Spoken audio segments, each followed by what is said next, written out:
مولانا قاری سید جعفر علی رضوی جارچوی صاحب سن 1230 ہجری میں سرزمین جارچا ضلع بلند شہر پر پیدا ہوئے، حالانکہ حال حاضر میں جارچے کا ضلع نوئیڈا ہے۔ آپ کے والد محترم جناب سید افضال علی رضوی صاحب تھے۔ مولانا کو قاری جعفر کے نام سے یاد کیا جاتا ہے۔ آپ نے ابتدائی تعلیم دلی میں حاصل کی، اس کے بعد عازم میں لکھنؤ ہوئے۔ موصوف نے قرآن کریم کی تعلیم اور فن قرات استاد قاری محمد اصفہانی تبریزی صاحب سے حاصل کی۔ آپ نے قرآن مجید کی قرات میں اتنا ملکہ حاصل کر لیا تھا کہ اگر کوئی تلاوت کی آواز سنتا تو اسے یقین نہیں ہوتا کہ یہ قاری ہندوستانی ہے۔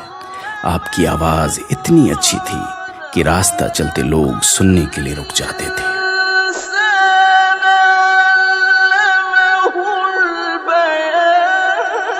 قاری جعفر علی صاحب نہ صرف یہ کہ قاری تھے بلکہ حافظ قرآن بھی تھے، نیز حفاظ کرام کو قرآن کا درس دیتے تھے۔ ان کی قرات شیعہ و سنی علماء کی پسندیدہ قرات تھی۔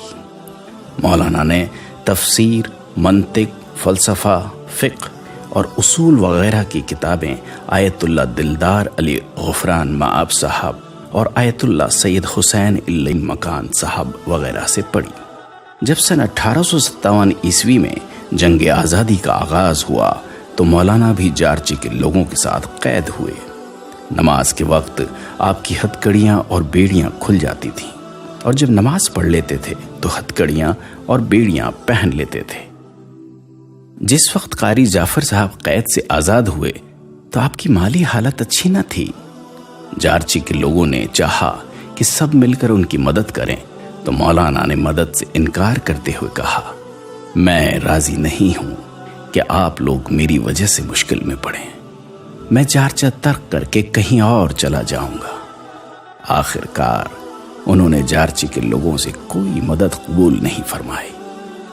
قاری جعفر علی صاحب روزہ، نماز اور احکام شرعی کے پابند تھے، اور حکم شرعی کو بیان کرتے وقت کسی سے نہیں ڈرتے تھے۔ آپ نواب فضل علی خان بہادر اعتماد الدولہ دلی کے مدرسے میں مدرس اعلیٰ رہے۔ اسی طرح مدرسہ منصبیہ عربک کالج میرٹھ میں بھی مدرس اعلیٰ کی حیثیت سے رہے، مگر آپ نے کچھ وجوہات کی بنا پر میرٹھ کو ترک کر دیا۔ علی گڑھ مسلم یونیورسٹی کے بانی سر سید احمد خان صاحب نے یونیورسٹی کے شعبہ دینیات میں مدرس اعلیٰ کے لیے درخواست کی، مگر آپ نے مثبت جواب نہیں دیا۔ اس کے بعد آپ عازم حیدرآباد ہوئے۔ وہاں مولانا کے قیام کے دوران سر سید احمد خان بھی عازم حیدرآباد ہوئے۔ انہوں نے قاری جعفر صاحب سے ملاقات کی اور اپنی درخواست کو پھر مولانا کی خدمت میں پیش کیا۔ قاری صاحب نے اس بار ان کی لاج رکھتے ہوئے علی گڑھ مسلم یونیورسٹی میں تدریس کا وعدہ کر لیا اور حیدرآباد کو ترک کر کے علی گڑھ تشریف لے آئے۔ موصوف اپنی عمر کے آخری حصے تک علی گڑھ مسلم یونیورسٹی کے شعبہ دینیات میں خدمات انجام دیتے رہے۔ مولانا قاری جعفر علی صاحب کے بچوں میں شمس العلماء مولانا قاری عباس حسین صاحب، جو عالم دین کے ساتھ بہت اچھے قاری بھی تھے، جناب سید شبیر حسین اور جناب سید ہادی حسین صاحب کے نام قابل ذکر ہیں۔